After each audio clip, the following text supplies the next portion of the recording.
I was getting informed by our commissioner here.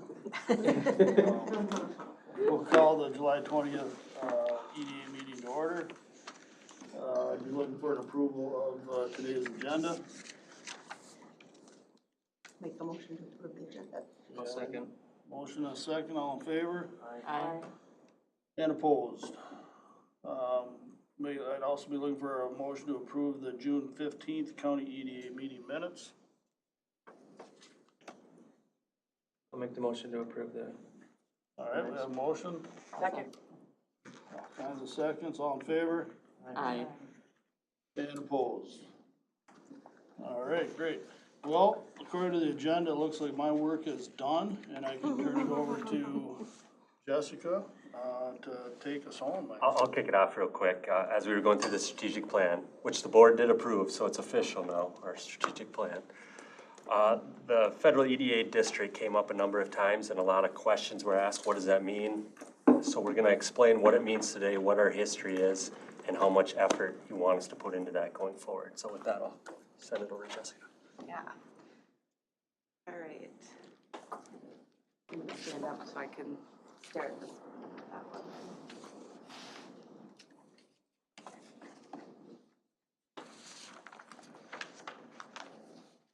Okay.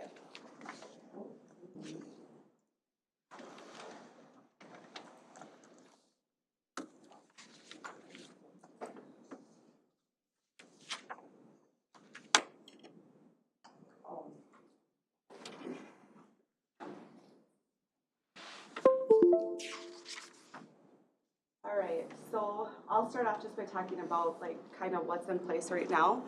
So the state of Minnesota has nine different regional development commissions that are currently in place. And these are established to provide technical assistance to local government units in the form of like administering grants and programs and projects. Collectively, these organizations across the state are referred to as RDOs, or Regional Development Organizations. So the spot in the middle that is in gray includes our region, and we are the only area in the state of Minnesota that is not served by a regional development organization. So you'll hear me talk about the regional development organizations, and then you'll hear me talk about economic development districts. All an economic development district is an RDO that has applied for and obtained federal designation. Once that happens, then they're considered an economic development district. Minnesota DEED, the Department of Employment and Economic Development, has further defined that big central Minnesota region into, you can see 7W, Region 11 and Region 10. So we're obviously 7W with Benton, Sherburne, Stearns, and Wright counties. This looks a lot smaller on the screen. So how do we get this? So the first thing is we need a regional development organization to kind of take the reins in forming and then applying for this federal designation. So in the past, we have approached this, and that's when we had CMJTS that came in and move forward with that application, and we'll talk a little bit more about that later. So there are a couple different ways that you can do this. It could be in the form of a nonprofit organization that came up and for the purpose of economic development, and they became the RDO that then took this on. Or it could be a joint powers agreement between counties. So there's several different options there on how that could look. But nonetheless, in order for either of those entities to move forward, there are certain conditions that need to be met. So within the region, at least one of those geographic areas needs to be subject to economic distress. The area also needs to be of sufficient size and population and contain sufficient resource to foster economic development. And the EDA has to approve the SEDS for the region. And then there needs to be a commitment from a majority of the counties or other areas of the proposed region as determined by the EDA to support the economic development activities for that district. And then also within the state, there needs to be a concurrence with the designation request from the state in which the proposed district will be in. So what is the importance of EDDs? So we've heard this a lot, like we know we have our SEDS alternative. I'll talk a little bit about that too after the presentation, but what would be the advantage of going this next step and getting the designation? So economic development districts are critical to EDA, the federal EDA, and vital to the regional economic development capacity building. They form institutional partnerships, and by that I mean between the federal EDA and then between the development district here. They design programs, they do grant making, implementation, information sharing, all kinds of things. They also help local community organizations apply for and administer EDA grant funding. They do planning for public sector building public sector capacities, sorry about that.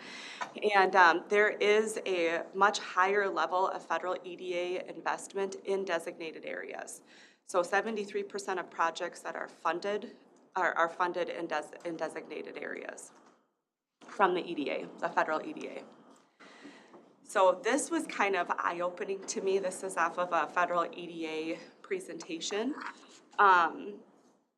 This is a look of what the economic development districts cover in the United States. So the yellow or gold is the coverage of economic development districts in the U.S. There are 402 designated districts that cover 85% of the counties in the country, but not ours. So I found that interesting.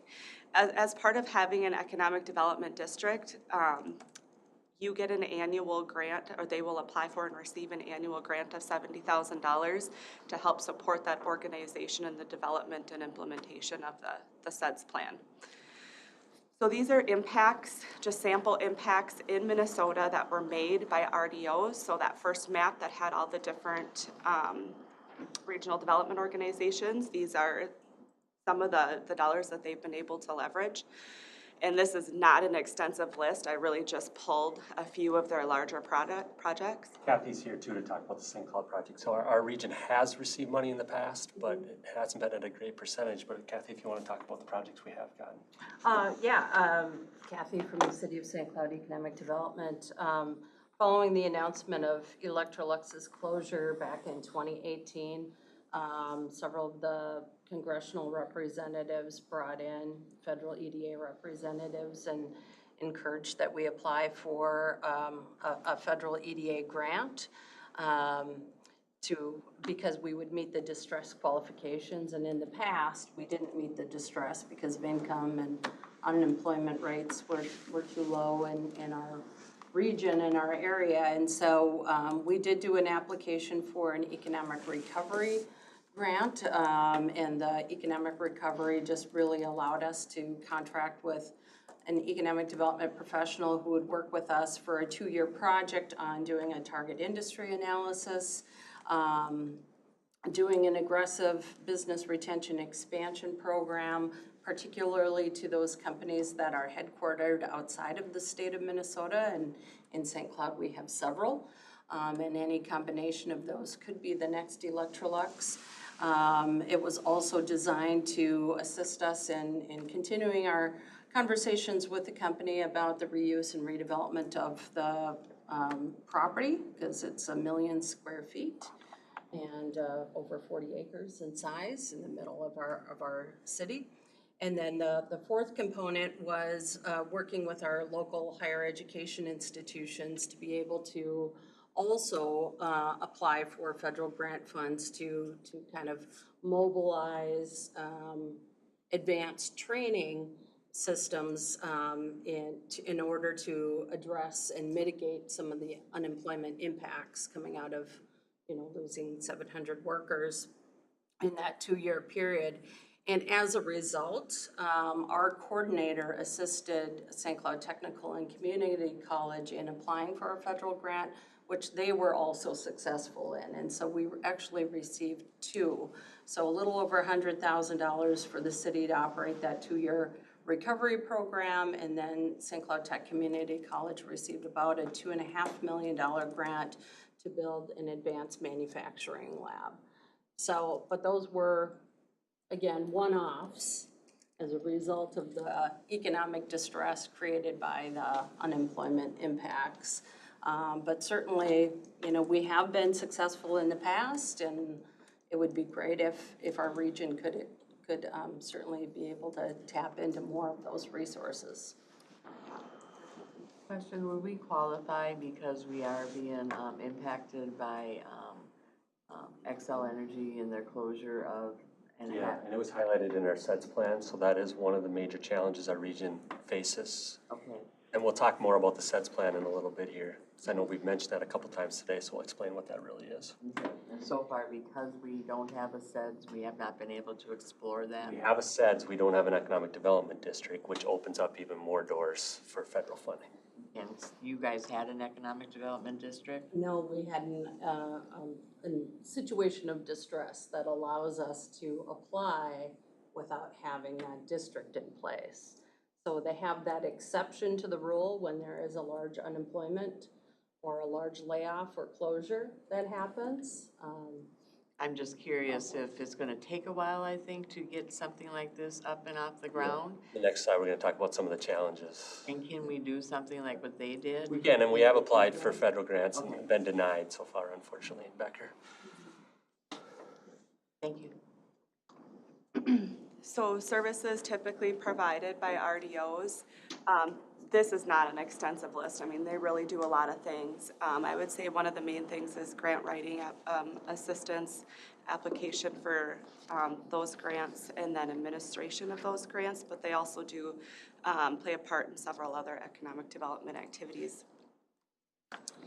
This is a history, which I'm going to let Dan speak to this because he was part of this. So we jammed this onto one slide, which, looking at it, we probably should have broken it up a little bit. But the quad counties of Benton, Sherburne, Stearns, and Wright used to meet very informally every couple of years to ensure our SEDS was still submitted to the federal EDA. And like I said, we're going to have a more detailed explanation of what the SEDS is here in a little bit.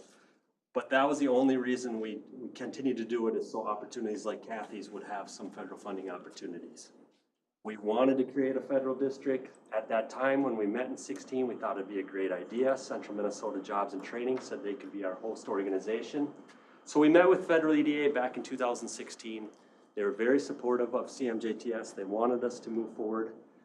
So we put in an application. We got a JPA through the 4 counties. So to get 4 counties to agree on a process is not always easy. We had to present to each county. We had a lot of meetings to ask questions to the federal EDA. And we really thought we were on the right track. We put a lot of work into this. The application went in. It was a favorable response. They had a few questions for us. And then all of a sudden, back in 2019, they showed up at Central Minnesota Jobs and Training and said they were going to deny our application. So it was kind of a surprise because everything had been moving so smoothly. The reason they said is Central Minnesota Jobs and Training covers more than just the 4 counties.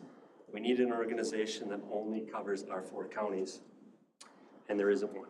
We've looked high and low. There isn't an organization that serves just those 4 counties. So the challenge would be we would need to create one. And to create an organization that's a nonprofit that can work for 4 counties is not easy. So that's where we kind of got stuck. What's the extra counties that they serve that? CMJTS serves 13 counties, so it's, you know, our entire region. It's So it's extensively more. more.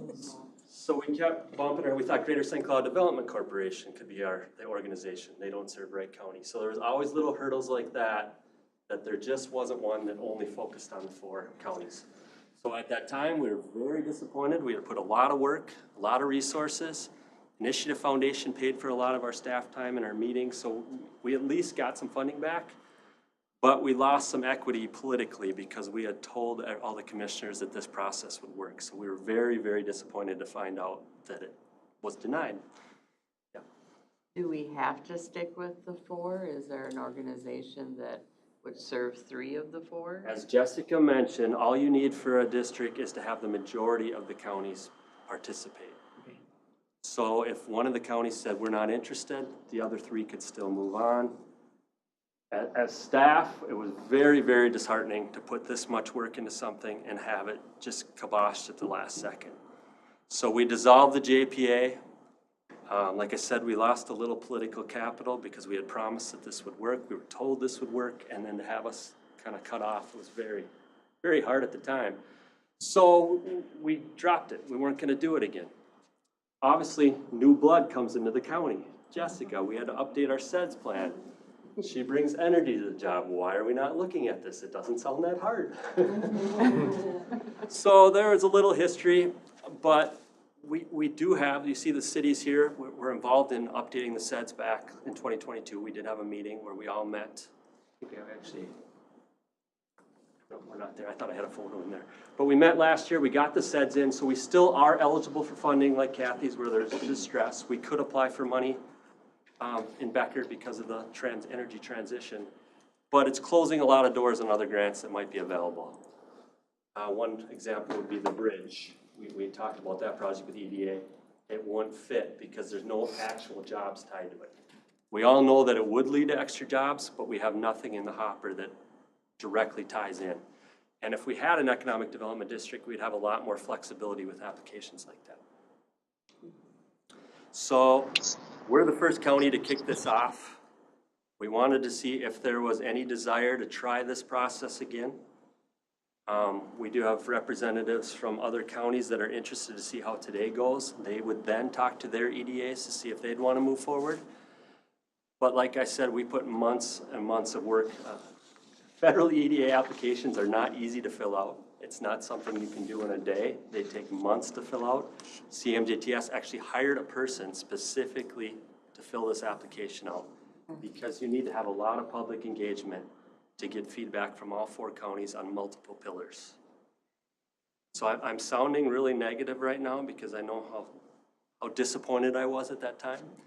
But like I said, we do have new energy in this. We do have new economic development folks at each of the other counties. There's definitely benefits to moving forward with this. It's just, is the effort worth the potential doors it's opening? So then Hey, Dan. Yeah. Hey, so just a quick question. You said that, the existing organizations covered more than the 4 counties, and I heard the discussion, around 3 counties. Are there any organizations that currently cover 3 counties, but could perhaps expand to cover all 4, so it would be an existing entity, but add an additional county to them? That is an option. We talked about that. We would have to have Wright County, they're the one county that's not covered, become a member of the Greater St. Cloud Development Corp. And as of now, none of their cities are served as part of their area of focus. So that is an option, Andrew. That's something we've talked about. There just wasn't interest in the past, but we could certainly renew those conversations. And there's new staff at GSDC now. A new executive director just started, yeah, so there might be momentum there. So that is certainly the easiest and quickest option we could explore. Well, I know that it's frustrating when you get denied, you put so much time and energy into something, and I totally hear that and get it. And it was disappointing, but I don't think that should stop us from trying again. Because I think the doors that this would open, and when you see the map, and we're the outlier. very few, there's a reason that people do this. So I think it would, second but try, I think is worth it. So the Initiative Foundation, who's been a huge advocate for this project, really wants us to become involved, has offered to pay for a feasibility study. And as part of that, they would talk to the federal EDA, see what it would take. Is it more than just this 4 counties that has to be covered? What else were we missing in the application? They would meet with each of the counties to see if they are interested. And really, there's no cost to us at this time. But we'd want all 4 counties, or at least 3 of the counties, to say, yes, this is something we'd like to move forward with. So I guess I'm here today to see if there is desire for Sherburne County staff to spend some resources on moving in this direction. And I'm assuming that we probably would be a county that would show that economic need because of what's happening with our energy transition and stuff, so we'd be that. That's why it makes sense for us to start the process, because we're the ones most directly impacted right now with that transition taking We have place. been told that with what's happening in Becker, that qualifies as distress. Like, Right. we checked that box already. Yeah, that's what I was wondering, because you can't guarantee the other counties have the same distress especially in a market where employment is so historically low and stuff. So if we can utilize this opportunity, I think it's time and energy well spent to try to get there. I just want it to be clear, this isn't a half hour of Jessica's time, this No, I isn't know. a day of Jessica's time. If we move forward with this, it will be a significant project on her agenda. And Sherburne was the leader last time. We would probably have to be the leader again, where we go to each county and try to sell this option. So I don't want to sell it, there's definitely benefits here. There's also a lot of work that goes with those benefits, so we really need direction that we should be spending time on this. I guess what's your thoughts? But What's your I'm sorry. thoughts on the rest of the other counties participating? It felt like when we were at the SEDS, at the Region 7W meeting, everybody came and participated. I know you led the charge and really, doing all of the work on it, but. If it were free, sure, they'd all be interested. There'd be a cost with this. We get a $70,000 planning grant from the EDA. We have to match that in some capacity. If staff were to take over that leadership role, where are they housed? We put them in Wright County, there's gonna be some angst from the other counties that most of the projects would be focused in Wright County. Same if we house it in Sherburne, there's just that perception that county will be favored when it comes to grants. So there's not just a financial aspect to it, there's a political aspect to it, and we would need some financial buy-in from each of the 4 counties, or at least each of the members that are interested in moving forward. And where you house it has always been a challenge as well. But I do think, Laura, to your point, that all 4 counties showed up and participated in that process, and that SEDS was approved by all 4 county boards, Correct. and that included within the SEDS to pursue or explore what a federal designation may look like. So I see that as they're interested, right? I mean, it was approved, so to move forward with research, right? We've got, people here today too. I think that's, Yeah. I've worked with all the counties, I guess, from an EDA perspective, and I think you're all a really good group of people. I don't, when I hear that, you're saying that, I'm surprised that you haven't been able to come to an agreement to do this project together, because you all seem like great people to work with in your, I just didn't see that, you can kind of tell friction or things going on sometimes between, and maybe it's at a higher level than just your group, but. And I don't mean to sound negative about that. Like I said, we had a JPA, everybody was on board. There just was some disappointment that they put in some resources. Each county threw in $10,000, it was close to $10,000 a year. So there was a financial commitment for 3 years. We hired the SEDS employee at CMGTS, we all partnered on that, and then it didn't work out. So it was, we needed to put a pause at that time. I've learned to. Hey, Dan, one more question. Go ahead, Andrew. What is the commitment, would the commitment be for the initial feasibility study? We would work with the Initiative Foundation, so that'd probably be the minimal part. If we were to move forward today, I think your 2 steps would be to talk to the Greater St. Cloud Development Corp and see if there's any interest, and then work with the Initiative Foundation. They were supposed to be here today, I'm not sure what happened. But there's very little risk to doing that. I would like to have the 4 counties say, yes, we're interested, we want to partner on this. And I think staff, the work from staff would be to talk to the other 3 counties and get them to buy in. I think that's a pretty easy, because the feasibility study, by definition, provides feasibility for moving forward. So I think that's a pretty easy first step. And my guess would be, given the interest and working with the Initiative Foundation, I would think that we would be able to get buy-in from the other counties for at least moving that far and seeing what that feasibility tells us, right? Agreed. And I also think, being as we were almost there before, and it wasn't our fault that it went down, it was because of the federal EDA saying that you don't have all of what the, what was it, the participating, Right, there's no organization that covers just those 4 all counties. those count, right? So that was not on us. Right. We would have gotten it, all 4 of the counties got together and wanted to make this happen. that piece was beyond our control. We just need to reorganize and go back at it again and find that. Yeah, and there is new leadership at the federal EDA, so there might be more flexibility now. So the feasibility study would really help us work through some of those challenges. Jessica, I know you wanted to add something. Yeah, I was gonna say I've talked to several representatives at the EDA, and what I've learned is that the appetite for the federal EDA to designate more districts has increased. And so they're more interested in working with organizations and getting these federal designations done. And as part of one of their presentations, and I didn't pull this slide off of theirs and put it in here like I did the other one, but they actually had, I want to say it was like a 20 or 30-year history on the designations that they've done. And back in the 80s, it was a ton. And then they really went down and they didn't do very many. And about the time that we applied, they did like 2 that year. And then ever since then, they've been climbing again. And I think this year, they're well into the teens that they've already designated, and they've got more applications down the pike. So the appetite has increased to get these federal designations, which I think is definitely in our favor.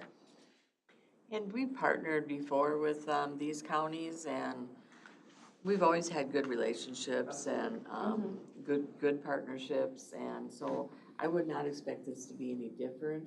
I think all of us know that each of our areas has strengths that would work with different businesses and such, and I think we're all in this together, and when one does well, the rest of us will benefit from that also, so.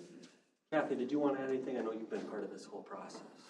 Oh, I was just kind of curious in my head on if we authorize, if the counties or majority of the counties authorized Initiative Foundation to move forward with this feasibility study, would the Initiative Foundation need to do an RFP and contract with someone to conduct that? Do they have the capacity to do that feasibility study? Or would they be asking one of our communities / counties / Jessica to do this feasibility study? I'm assuming, based off of our previous or recent conversations with Don, that they would have to put out an RFP for a consultant to work with them, economic development consultant, to conduct this feasibility study, which may be 6 months. I can't remember if he told us what he thought that would. Yeah, that sounds about right. That sounds 6 months. And I think that's certainly doable. I mean, that's what we ended up doing in St. Cloud is doing an RFP for an economic development specialist or consultant to be that recovery coordinator for us for that 2-year period. And in fact, that she was so good that St. Cloud Tech Community College hired her. So, but we got to keep her that way, and they were successful in getting that grant, and we've since been able to backfill that contracted position. So it's still been very beneficial for us, for sure, and really helped us coming out of the Electrolux closure, being ready for new business and industry to come in. Well, and I want to add too, with the coal plant closure in Becker, Renee is part of the BREC Coalition, the Building Resilient Economies in Coal Communities. And I don't know, Renee, if you just want to take a minute or two and talk about like your experience that you've had and what you hear about this very thing and the importance of regional collaboration. Yeah, sure. So we had our first of 4 site visits where we traveled to Southwest Virginia, and I saw firsthand some of the projects that they're working on in the Commonwealth of Virginia, who is ahead of us in the transition game as they're kind of after the fact trying to revitalize their communities. And so in conversations we had in the tours and the workshops we did, I met a number of different individuals from every level of government there, and they have taken a regional approach on everything. So everything from regional planning to regional economic development entities, and they've also, because they've had this regional type of EDA formed in Southwest Virginia, they were also able to qualify for what's called a RIFA, which is kind of the next level where they can actually pool funds together and do things as a whole entity. So when they're going for projects, a lot of these are competitive at the federal level, and because of this regional approach and the regional desire to be better as a team, there's like a spotlight on them when it comes to EDA funds, and they are getting all kinds of money in that area to fund everything from energy transition to bringing some failed businesses back in new innovative capacities that align with new energy initiatives down there. So the main thing I took away flying out of Southwest Virginia was regional works. And the more people you can circle around an idea and come together, the more support you're gonna get financially from the federal government. Hey, Dan. Yes. I'm going to have to drop off soon. I think this is extremely interesting. What do you need from me before I drop off? We just need I know a thumbs up from the group here that this is a project that we should be giving resources to. Well, I don't think I'm allowed to vote today, but I will say that I find this very interesting. Okay, we can take reference from that.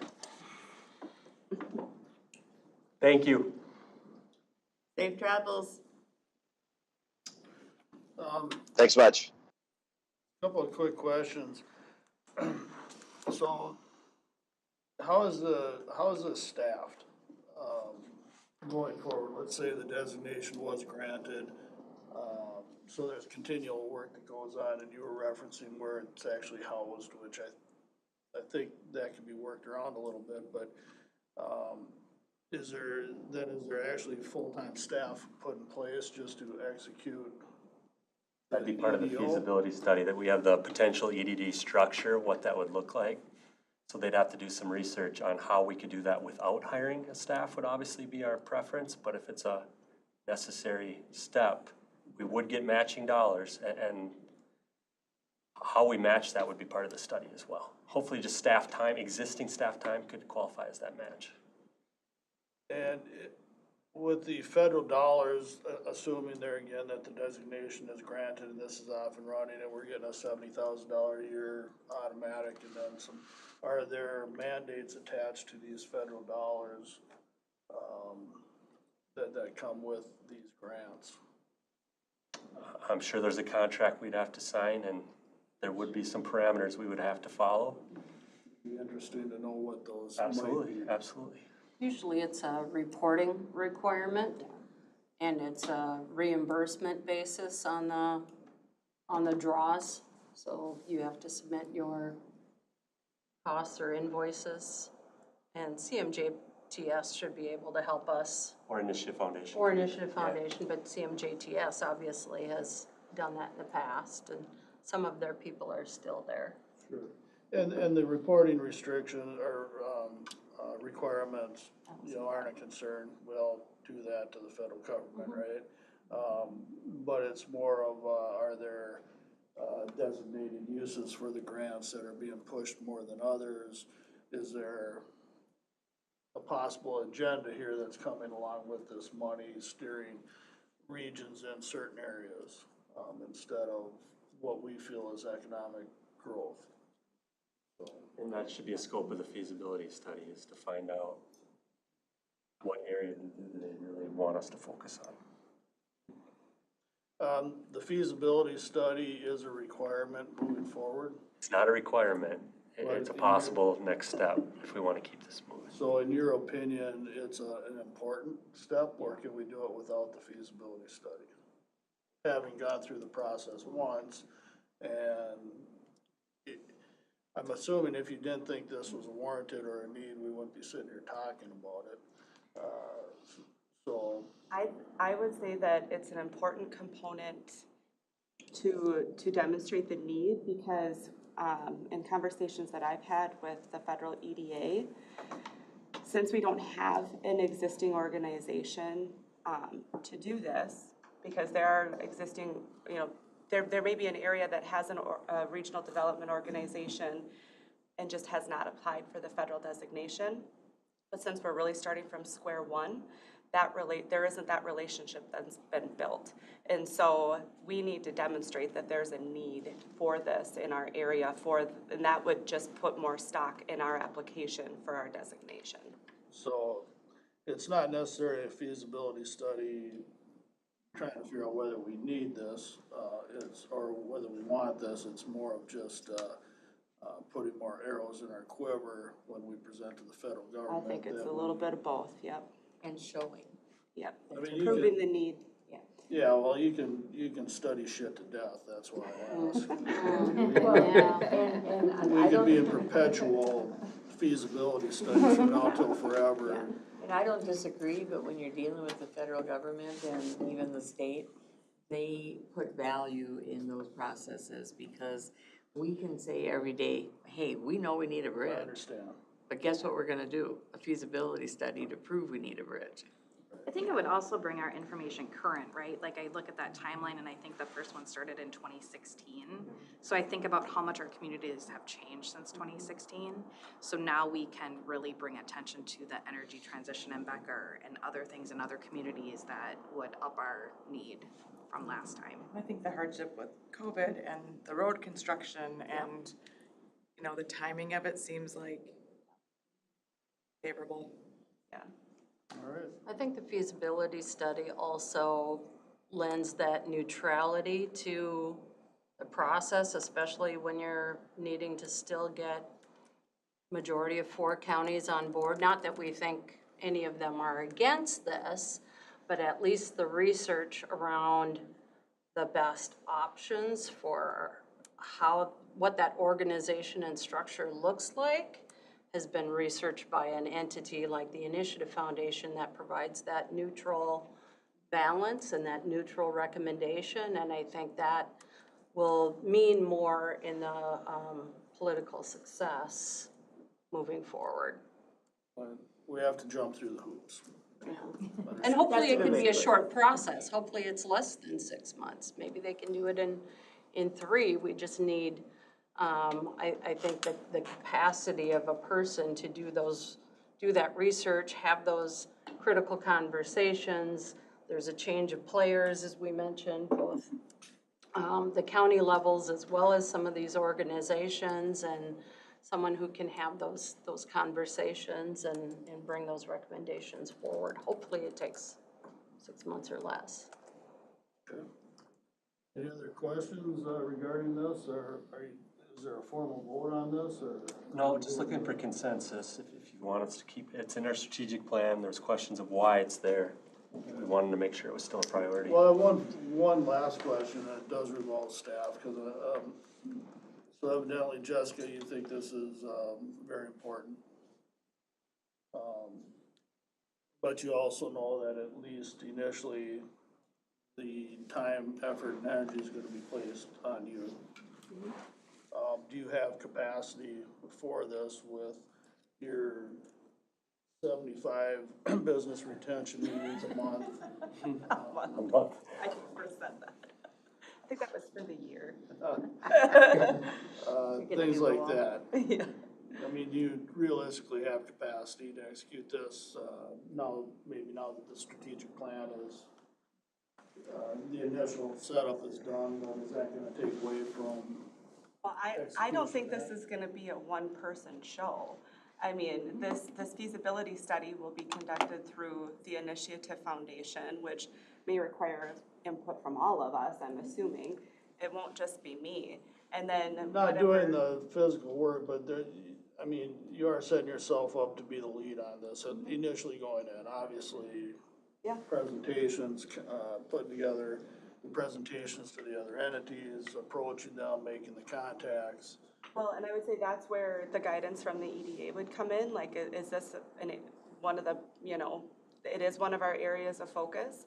It was identified as a priority, and I told this to Dan too, I just can't believe that you look at that map of the United States and there's this big white spot right where we are, and 85% of counties in this country can get this done, but we haven't been able to.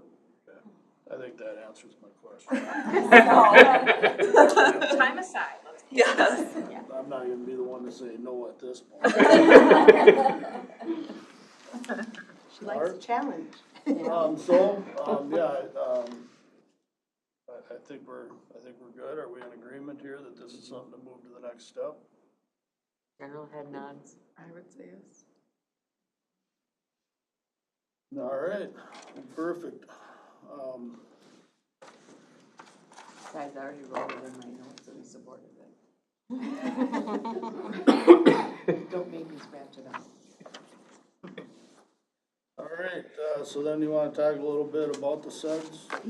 Yeah, I didn't really write much about the SEDS, but what I wanted to talk about was, the question has come up several times that we have a SEDS alternative. What would be the benefit of that having this federal designation and a SEDS that is approved by the federal EDA? So, because we're not, and I wrote this down because I was thoughtful in my words when I wrote this, and I can't always do that when I'm speaking, just speaking. So, because we are not served by an RDO, this SEDS was not able to be submitted, the SEDS, the one that we have right now, was not able to be submitted to the federal EDA for official approval. The federal EDA considers the Region 7W SEDS as a SEDS alternative, and this means that if any area covered by the Region 7W SEDS alternative were to apply for a federal EDA grant, the SEDS alternative needs to be attached to every single application and is subject to review and approval with each individual grant application. If Region 7W was served by an RDO with federal designation and the RDO had an approved SEDS, it's my understanding that the review, interpretation, and approval of grant applications is more efficient because the SEDS is already reviewed and approved and doesn't need to undergo that process every single time. There's also a relationship that is built between the federal EDA and the regional development organization, which makes a grant application and administration between the two entities much more efficient. We did include one in the pack, the actual SEDS, so it does have a lot of good information. Talks about the transitions we're going through as one of our challenges. So we weren't gonna go through every page of this, but we wanted you to be aware it's there. I know Ken was part of the process, he was at the meeting. And it's just something that's good to review if you have time. And that's back to the feasibility study. So I did actually read this again. And to me, it was like, well, the feasibility study is done. Yes, but I understand the process and things like that. But I think a lot of the information itself is identified through the work already done. So, all right, is that all you want to talk about? As far as the SEDS, yeah, I think that was the main question, was if we already have the SEDS, what would be the advantage of? And so my understanding of your very eloquent paragraph where there was these meshed together and improve the process. Yes. Okay. All right, great. Economic Development Activities Report. All right, I have my little health report here. I don't know if there's enough for everybody to go home. So, I'll wait for that to get passed around. Actually, I'll start with my notes. Just some things. So I just ran that report from our last EDA meeting to this EDA meeting, so just 1 month. But aside from that, which I'll go over in a little bit, other things that we're working on, I did submit that expression of interest for the Economic Recovery Corps Fellowship program that we talked about. I have not heard back on that. They did say that it would take a few weeks. So I'll let you know when I hear back from that. I'm in the process of planning a housing summit. Part of our area of focus was housing and trying to figure out how and in which way we could participate in the housing sector. I met with the owner of Treadstone Mortgage, and we kind of had this idea during our meeting to put together and host what we're calling a housing summit, which would be for builders, developers, and appraisers, and we don't have this all fine-tuned, but those were the three types of people that we started with. on the vision and need of housing in Sherburne County. And so our likely dates that we're going to be doing this is either October 23rd or October 30th at Lupulin. And so we're looking at doing about a 1.5 to 2 hour, just a summit to hear from professionals in those fields, particularly about Sherburne County, and what are the barriers for builders, developers in Sherburne County for housing, and just to really hear from them what we do well and what we don't do well, and hopefully get that conversation going. So when we're looking at how to participate in housing from an EDA perspective, or we're not making assumptions. We've heard it straight from the horse's mouth on the difficulties that they have. And so hopefully when we look at how to participate in housing, we'll have some good information from that. So if you think that there should be other people from the fields, from any other fields that are invited to that summit, I'm all ears, but this was just an initial conversation, but that's one thing that I'm working on. Thoughts? None? And there's not a Sherburne County HRA, right? County board is the HRA. County boards, because and the reason why I ask is, I mean, there was significant housing dollars appropriated by the legislature last year for Greater Minnesota, and so to the extent the county can take advantage of those St. Cloud is a and very active communities. HRA, correct? The St. Cloud has their own HRA as well, yeah. And Stearns County has an HRA. I don't know about Benton doesn't, I don't think. Or it might be their board as well. But I mean, there's just significant resources out there. So the timing seems right. Jessica, when did you say those dates were possible for that? October 23rd or October 30th. I think it sounds like a really much needed idea, bringing as many people together to the table. And also in the barriers, trying to understand what those are. And I've said it before, I can only imagine infrastructure is a huge piece of it. I was told, I think that used to be back, I don't know how far back, but the state of Minnesota would participate in assisting communities with their water and sewer to, I think, the tune of like 25-30%, and now you're lucky if you get 4%. And so that falls to the communities then to absorb those costs, and then they get passed on in sack and whack fees. And we just had a business that is, it bought a building. There seems to be some confusion as to whether the sack and whack had been paid at any time, and now there's a potential, $130,000 possibility that's gonna go onto this business if the sack and whack isn't found to be there. Those are big dollars. And that's just this business, which is smaller. Scale it up, and it's big dollars. That's just one piece of it, not including roads. So you're going to woo the planning department to be at this meeting? Yeah. I think, obviously, we need to hear those things firsthand. Getting the right people in the room too. I think about some of our local surveyors that work with our developers through the process of developing land would be a good point, good addition to that, because they hear, they deal directly with us, but then they hear the concerns of the developers or the people who are looking to fund the projects. Okay.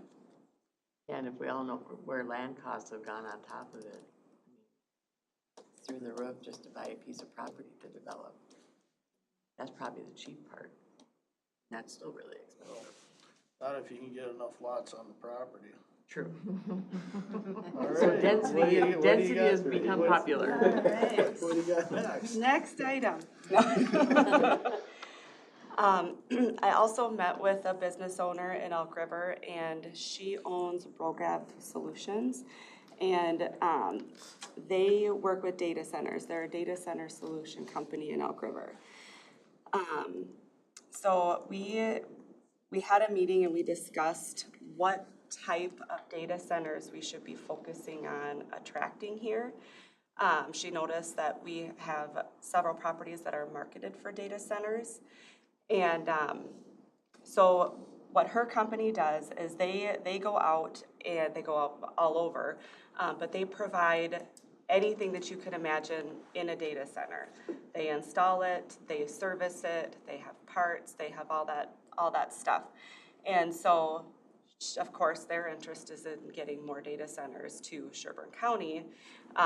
My interest is getting more data centers to Sherburne County also. But anyhow, they have the network to be able to go out and talk to the data centers that are all the way across looking for places to land.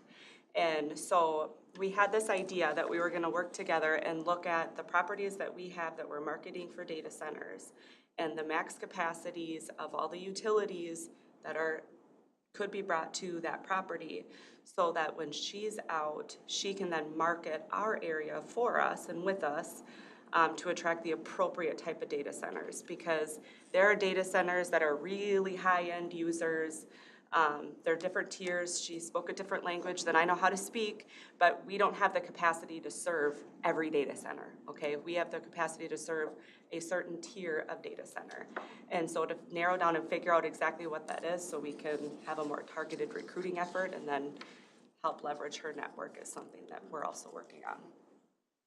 I apologize for my ignorance, but is there a reason, I mean, are data centers a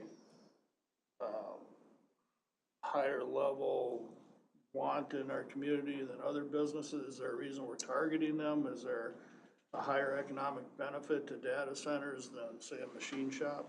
So we have the property that's right over here that we've been marketing as a data center site and have been. Maybe you could speak more as to why we're marketing as a data center site? They pay a huge amount of property taxes and they require very few services. Well said. Okay, there we go. And a lot of times you'll see a lot of other pop-up businesses go hand in hand with that data center. So I know we're in like 26 data centers in Minnesota. And they don't require a lot of employment. Just pop. Correct. No, right, just. When they build them, they do. Yeah, absolutely. But once they're built, No, in today's market, I say that's a good thing. Because of lack But I of. think we need to switch our paradigm there a little bit, that if we're, you know, fewer employees is a good thing, because we're not sucking them from Cargill. You know. Or that any type other of thing. business. So, I'm just thinking if we can speak their language in our marketing and not just say, looking for a data center, but if we can say we're looking for a tier whatever data center and we've already done the research, we know we can, you know, so that's the objective behind this, so hopefully. And I think it would help to understand too, because I know there's concern with data centers being anywhere around rail. And we need to understand what levels can be around those tracks. And with the ribbon rail now, I don't know, is it that important? Because the ribbon rail has changed where it's reduced whatever that vibration is. So that would be something to explore. Okay, good to know. I'll jump to the touch report because we've only got a couple of minutes left. So like I said, this is just from the last EDA meeting to this one. I don't go in and put in every single right on time when I communicate with the company. So a lot of these say July 14th. I just write a list and I go in and put them all in there at the same time. But in the last month, we've touched 20 companies and we've done a couple more, 2 more BR&E visits. We have 1 more scheduled for today, and then we have 2 more scheduled next week. So we do have a few BR&E visits on the docket, but all these touches are either phone or in person or an email that we corresponded with. So we've been pretty busy. I know Renee has also been working in here and she's got a whole host of stuff that she still has yet to put in. So the work is being done, but putting it in the system is another, you get this list and then you gotta put it all in there. And Josh as well, so that's our little touch report. Any questions on that, you can let me know. Kathy, we have a couple minutes left. Are you okay if we give a St. Cloud update real quick? Do you have any projects you want to talk about that are going on? You know, our big initiative right now with the mayor is our downtown revitalization. And so we have a downtown task force that he's appointed, and they are doing some strategic planning around that and some priorities. I know that they have intentions to go to the state legislature similar to Rochester and Duluth in their downtowns to get some appropriations towards a lot of the infrastructure costs that are necessary in large regional downtowns. And so that's really what a lot of our focus is around at this time is that downtown, and how can we make that a vibrant downtown for the region.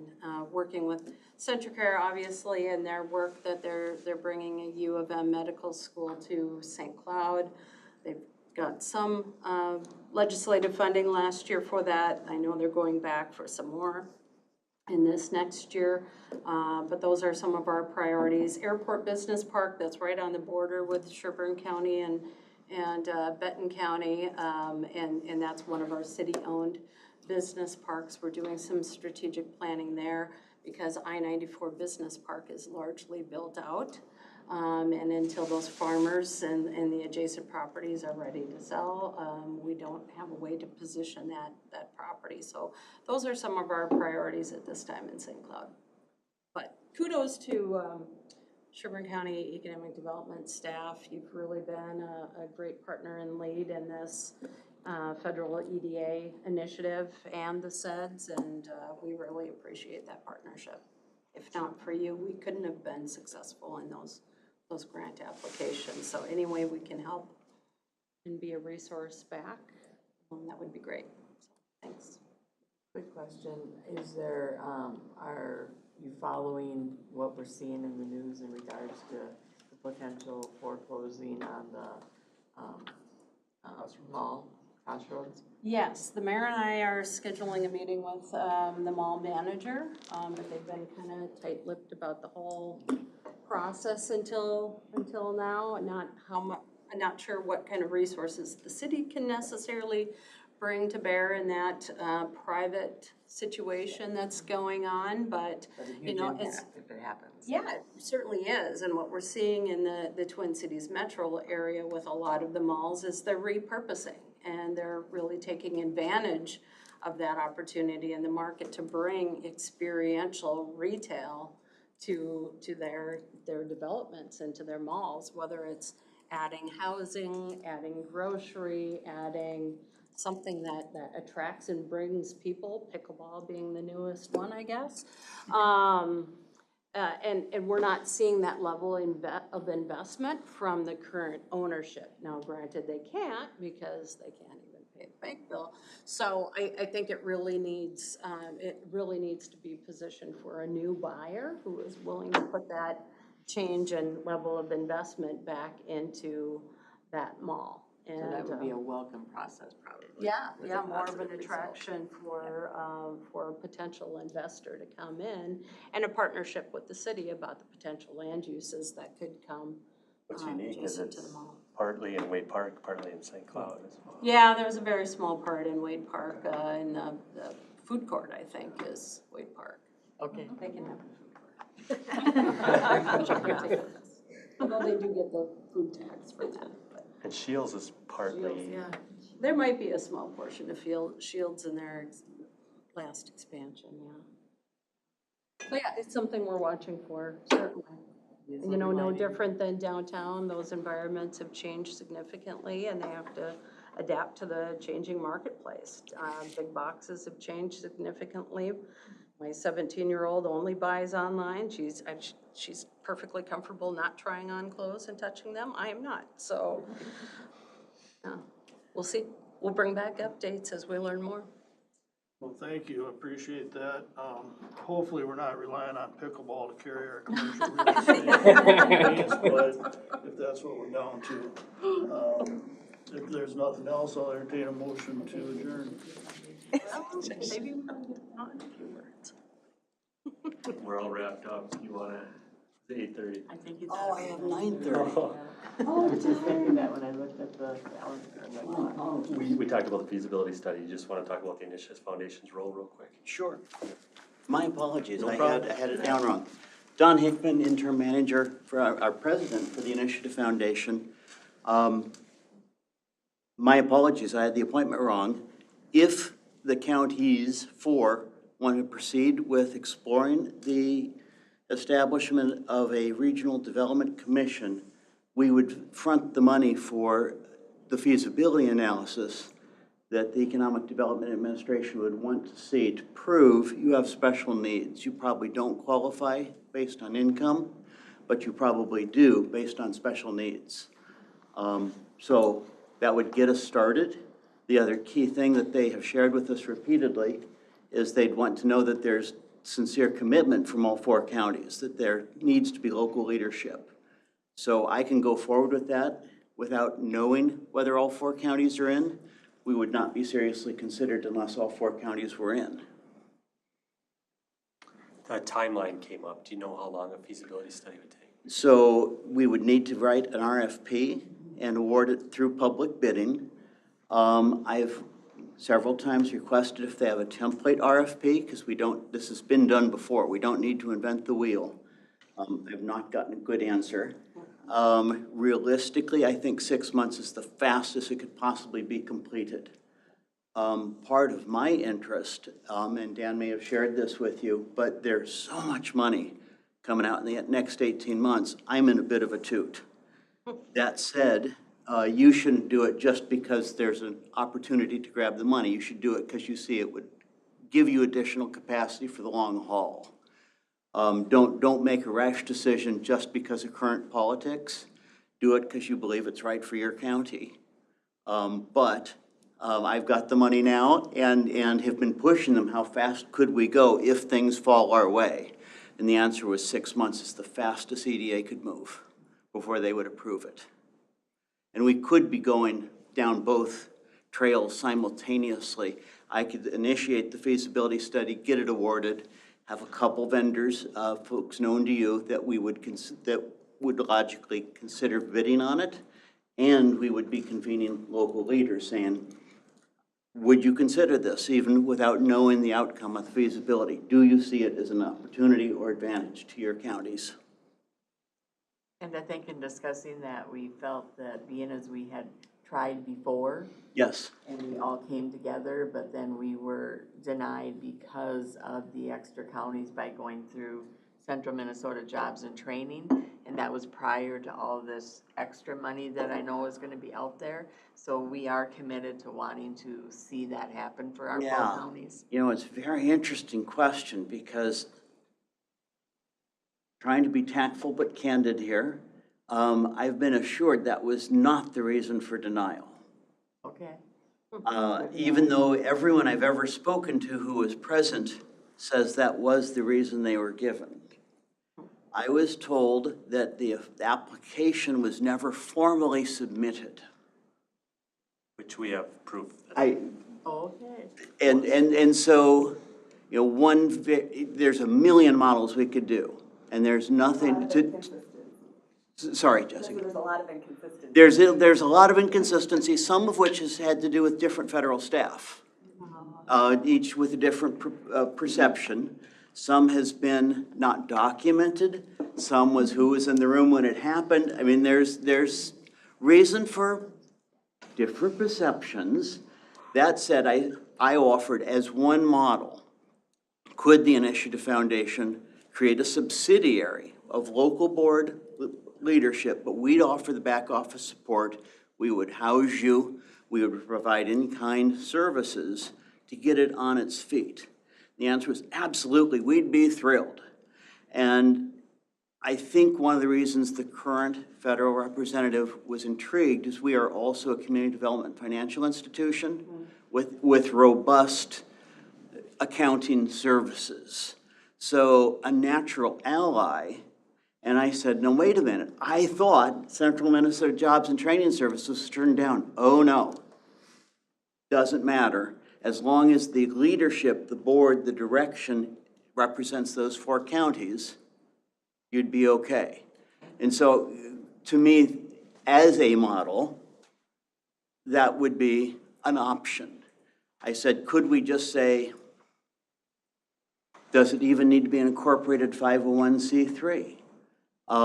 Could each county offer up some in-kind staff support and say, we're working together and we have local leadership that does vote collectively as to what direction we're going? The answer was, hadn't thought of that, maybe. So if we got serious, part of that feasibility could also be, what would be the structure that makes the most sense? EDA offers you $75,000 annually. That's not enough to sustain the bureaucracy. Part of the point, the best reason to do this, in my mind, is enhanced capacity. You've probably covered this ground. I asked really bluntly, do you score better if you have an economic development entity? And they kind of danced around it. But the punchline at the end of the day was capacity is everything. So if you had dedicated staff, that's really what they're judging you on. Kathy, to my knowledge, is the only winner who has secured economic disaster aid for Electrolux in the last 2 decades. We missed the boat on Verso paper mill. Sherco will qualify as a future economic disaster. Not that it's not well planned, not that we haven't had warning, but with the loss of that many great jobs, that qualifies us for federal aid. So in theory, you've already got great staff that can chase that money, but EDA's perception is if there's a designated federal economic development partner, that's even more capacity. And these folks have their hands full, maybe we need to buy some of their time or whatever it is. But the answer of would you score better is no, it comes down to capacity. And I did mention they have new staff than where we went through it the first time. So we were told at that time it was because they cover. And I've heard that repeatedly. New staff says that's not the reason. So I probably came off a little negative before, and you can understand my frustration. It's the end zone keeps moving. I think it still hurts. I think it still hurts, but I don't blame you. That's a lot of work. Yeah, so.